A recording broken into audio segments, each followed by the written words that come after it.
मोर भाई और भौणी मैंने माँ बापा दादा खुड़ी जितके मत भिड देखुं समस्त को मुझे कहवाई चाहे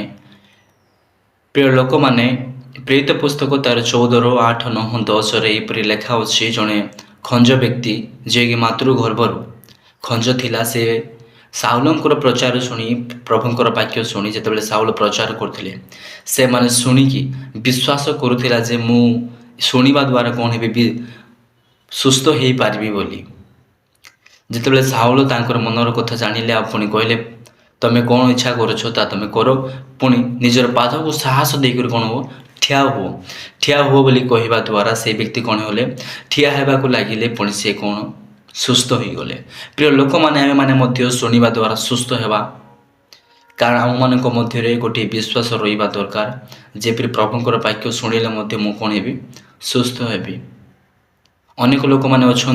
मत किए स्पर्श कले मोपर कि हाथ देकी प्रार्थना कले का मुझे कौन हेबी सुस्थ हेबी बोली सेमिति नुहे जदि आम मैंने जदि विश्वास द्वारा जदि आम मैंने प्रभुंर वाक्य शुणा प्रभुंर वाक्य आम जदि ग्रहण करवा ताहेले आम मैंने कौन हेबा